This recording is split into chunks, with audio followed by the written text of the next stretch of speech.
Welcome back to Story Time with Brother Reality. This story is going to be called Future. Let me take you back to January 7, 2014, the day that changed my life forever.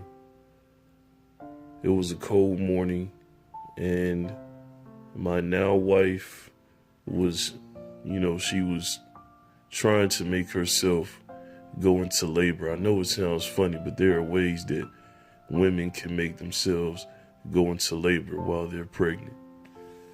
And, she was trying. And after she got tired, she laid down and decided to get some rest. I had been up all day because her labor pain started the day before. Now, mind you, it is about 3:30 in the morning. So I'm finally laying down, and so is she. And probably about 20 minutes later, her water breaks. So it's time now.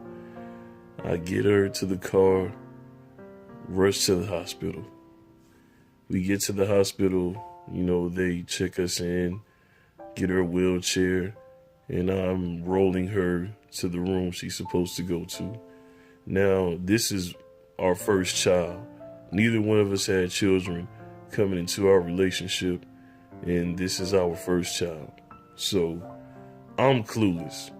I don't think she is because she's seen it done before, but I'm clueless. I don't know what's going on. So, I'm just following the doctor's instructions, to doing what she tells me to do.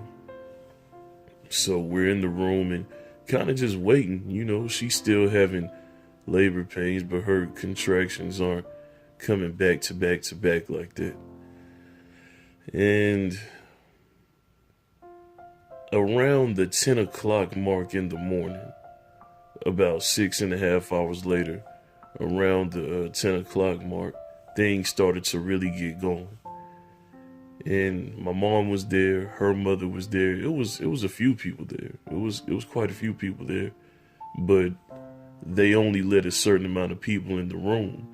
And my mom was in there, and her mother was in there, and of course I was in there. So the 11 o'clock mark, the 11 o'clock mark hits, and it's serious now. It's time to, it's showtime now. And, I just want to go back for a minute. When you first find out that you're bringing a child into this world, you try to make plans, you try to make preparations, you try to make sure that they're coming into a situation that's beneficial for them at every level. You want your child to not have to worry about anything. Of course, when they're babies, they're not going to worry anyway, but you want to have everything set up for them when they come out. That's so important. So let me go ahead and go back to the original story. So the 11 o'clock mark hits and it's showtime. Man, those were the most dramatic and intense 40 minutes of my life. And I'm going to tell you why. My wife, we found out that she had preeclampsia, which is just high blood pressure that affects the child. You have high blood pressure. The woman that's carrying the baby has high blood pressure, and it's affecting the child in different ways. So, man, we're trying to navigate through all this stuff. We don't know what all this means. Well, I'm gonna say that I don't. And 11:40 comes, and big ups to my wife because she did it, the natural way. She didn't get a C-section. She, pushed them out. And I've never seen anything like that in my life. If it wasn't for my mom holding me up, I would have fainted. I would have fell out, just to be honest. So when my son is born, we don't hear anything. And then I see him and he's blue. He's not breathing. And my wife, she was cognizant at the time. She said, "Why isn't he crying?" And now me, I'm losing it because, my little baby isn't breathing. It's, man, but they took him over to the table and, he's blue.